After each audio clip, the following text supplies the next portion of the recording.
नमस्कार। मैं नरेश कुमार एक बार फिर एचटेट दिसंबर 2025 के लिए छंद की श्रृंखला में उपस्थित हुआ हूं। तो आज हम पढ़ेंगे शिखरणी छंद। शिखरणी छंद बहुत प्रसिद्ध छंद है और यह प्रत्येक परीक्षा में पूछा जाता है। इस छंद को पढ़ेंगे आज हम। तो इस छंद का परिचय है। इस छंद का परिचय यह है कि शिखरणी छन्दस्य प्रत्येक चरणे सप्तदश अक्षराणि भवन्ति। चतुर्षु चरणेषु संपूर्ण 17 गुणा में 4 17 चौक 68 अक्षराणि भवन्ति। ठीक है, शिखरणी छंद के प्रत्येक चरण में 17 अक्षर होते हैं और चतुर्षु चरणेषु कुल 17 चौक 68 अक्षर होंगे। ठीक है, तो ये शिखरणी छंद सबसे साहित्य में सबसे ज्यादा प्रयोग निर्गल तरिंगिणी शिखरणी, ये महाकवि भवभूति ने कहा है। ठीक है, तो भवभूति ने शिखरणी छंद का बहुत प्रयोग किया है। ठीक है, तो आज उसी शिखरणी छंद का लक्षण है। रसई रुद्रई छिन्ना यमन सब लागह शिखरिणी। रसई रुद्रई छिन्ना यमन सब लागह शिखरिणी।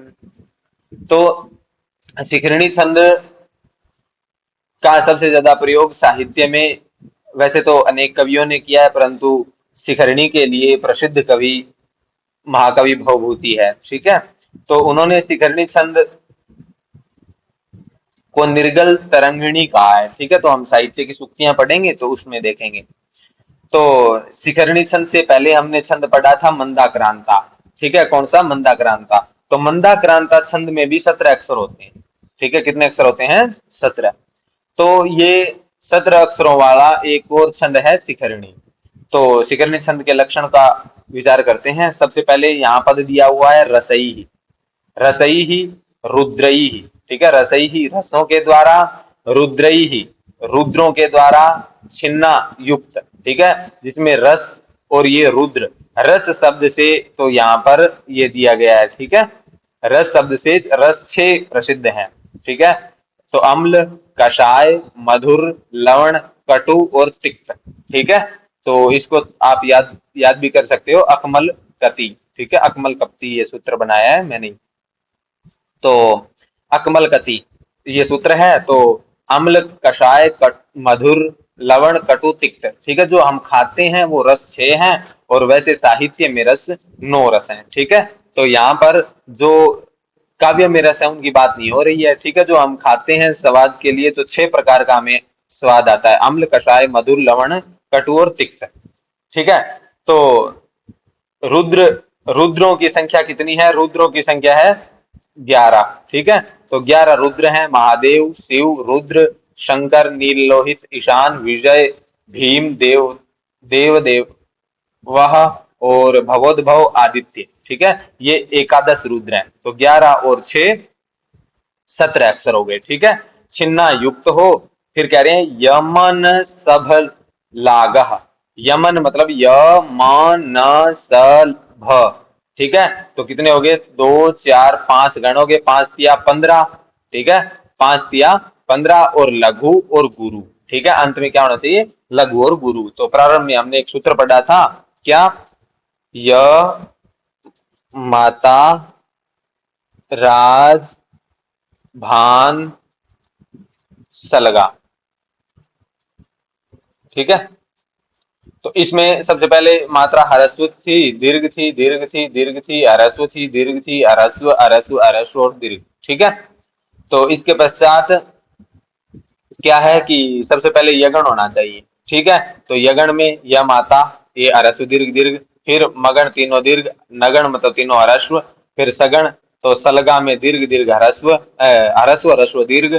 ठीक है, स भगण में बान स यानी दीर्घ ह्रस्व ह्रस्व और लघु और गुरु। ठीक है, इस प्रकार से कुल कितने वर्ण होंगे? प्रत्येक चरण में 17 अक्षर होंगे। ठीक है, तो हम उदाहरण देखते हैं।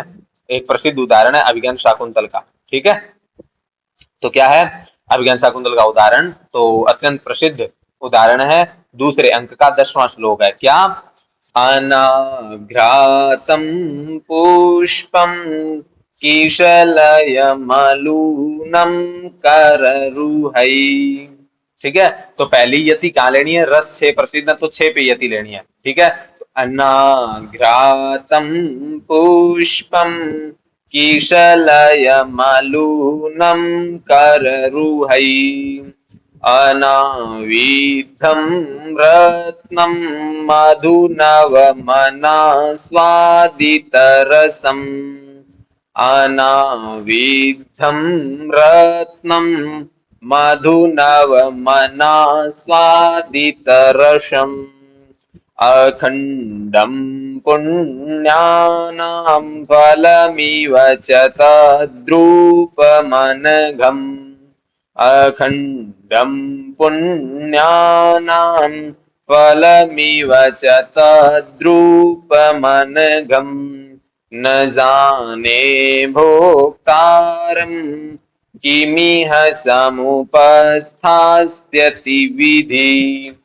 ठीक है, तो यहाँ पे सबसे पहले 6 अक्षरों पर यति होगी और उसके बाद 11 अक्षरों पर अंतिम में यति होगी। यति या विराम का निर्देश इसलिए किया गया है क्योंकि ये श्लोक जो शिखरणी छंद में श्लोक होते हैं इनमें 17 वर्ण हम एक सांस में बोलेंगे ना तो ठीक से नहीं बोला जाता। ठीक है, इसीलिए इनको ताकि पढ़ते हुए ऐसा ना लगे कि हम कोई असहज महसूस कर रहे हैं। ठीक है, इसलिए इन छंदों के अंदर यति या विराम दिया गया जिसके अंदर ज्यादा अक्षर हैं ऐसे छंदों में। ठीक है, तो हमने 2-3 छंद पढ़े हैं जिसमें यति या विराम के विषय में भी थोड़ा थोड़ा बताया गया है। तो परीक्षाओं में ये भी पूछा जाता है कि रस शब्द से कितने का बोध हो रहा है, रुद्र से किसका कितने का बोध हो रहा है। ठीक है, और इसके अंदर कितने गण होते हैं ये भी सवाल हो सकता है। ठीक है, और कई बार दे देंगे कि खालिस्तान दे देंगे डैश डैश डैश रुद्र ही छिन्ना यमन सब लागा शिखरणी, तो ऐसे ऑप्शन में दे देंगे। तो किसी प्रकार से सवाल आएगा, आपने यदि ठीक से पढ़ लिया है तो कोई दिक्कत नहीं होगी। ठीक है,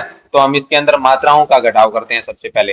ठीक है, तो मैंने यहाँ पे यति विराम के लिए लिखा है क्या? अत्र रसई ही पद से 6 और रुद्र से 11 निर्देशाः अतः षड एवं एकादश अक्षरेषु विराम होते। ठीक है, तो ये वारणिक छंद है इसलिए। तो सबसे पहले क्या था? यमन, तो य माता, य माता, तो अरस्व दीर्घ दीर्घ होगा सबसे पहले। क्या? अरस्व, ये हो गया अ दीर्घ और दीर्घ और ये भी दीर्घ। ठीक है, ये भी दीर्घ हो गया तीनों। इसके बाद क्या है? तम, ये दीर्घ हो गया और ये पू ये दीर्घ होगा क्यों? क्योंकि आगे संयोग अक्षर आ गया और ये भी दीर्घ हो गया। ठीक है, तो यानी मगण। ठीक है, ये मगण हो गया और ये क्या हो गया? यगण हो गया। इसके बाद नगण, तो तीनों अरस्व होंगे की स ल, ये तीनों अरस्व है। ठीक है, तो ये क्या हो गया? नगण। इसके बाद में ये अरस्व अरस्व और ये दीर्घ क्योंकि इसकी हम बड़ी मात्रा है इसलिए ये क्या हो गया? नगण के बाद सगण स ल गा। ठीक है, ये नहीं था सगण में। और इसके बाद ये दीर्घ हो गया, ये रस हो गया, ये रस हो गया। ठीक है, तो भ, तो बा न स ये भी था तो भगण, बा न स ये करोगे तो हो जाएगा। और अंत में लघु, ये लघु हो गया और अंतिम में ये गुरु हो गया। तो ल का मतलब लघु, ग का मतलब गुरु। ठीक है, तो वो शिखरणी छंद होता है। ठीक है, निर्गल तरंगिणी शिखरणी ऐसी एक पंक्ति भी आती है। इसके बाद और अगली पंक्तियों में कर सकते हो हरस्व दीर्घ दीर्घ और ये दीर्घ दीर्घ दीर्घ क्योंकि ये संयोग अक्षर आ गया। ये हरस्व हरस्व हरस्व, फिर अरस्व अरस्व दीर्घ। ठीक है, फिर दीर्घ अरस्व अरस्व, फिर अरस्व और दीर्घ क्योंकि ये अज्ञात अक्षर है वो इसके साथ हो जाएगा। ठीक है, तो इस प्रकार से 17 वर्ण होंगे। ठीक है, ये भी 17, ये भी 17 और ये भी 17। ठीक है, तो इस प्रकार से आपने देख लिया होगा। चौथी लाइन ये सुक्ति है एक प्रकार से। ठीक है, तो इसका अर्थ आप अभिज्ञान शाकुंतल के दूसरे अंक में 10वें श्लोक का देखोगे तो वहां मिल जाएगा। ठीक है, तो ये सुक्ति है। ठीक है, इंपॉर्टेंट सुक्ति है। न जाने भोक्तारम, यहाँ यति लेनी है। किमिह समुपस्थास्यति विधि। ठीक है, तो विधि मतलब विधाता ने। ठीक है, तो ये अर्थ बाद में करेंगे कभी। तो यहाँ पर क्या हुआ कि यहाँ भी एक बार देख सकते हो जैसे शुरू में अरस्व जा दीर्घ, ये भी दीर्घ। ये दीर्घ, ये दीर्घ, ये भी दीर्घ। ठीक है। किमी अरस्व, अरस्व, अरस्व, फिर ये अरस्व, फिर अरस्व, अरस्व, फिर ये संयोग अक्षर दीर्घ, ये था दीर्घ, और श, ये भी अरस्व हो गया, ये भी अरस्व हो गया। ठीक है। ये अरस्व और ये दीर्घ क्योंकि विसर्ग से युक्त आ गया। ठीक है। तो इस प्रकार से 17 वर्ण हो। ठीक है। तो समझ आ गया होगा। तो आज के लिए इतना ही। और यदि आपको वीडियो अच्छे लग रहे हैं तो आप अपने मित्रों तक अवश्य पहुंचाएं। और कोई भी समस्या हो, कोई आपको त्रुटि लग रही हो, या कोई आप सुझाव देना चाहते हैं, तो कमेंट के माध्यम से दे सकते हैं। और जो टेलीग्राम ग्रुप है उसमें भी जुड़ सकते हैं। वहां आपको की पुस्तकों के पीडीएफ वगैरह, और टेलीग्राम चैनल का नाम है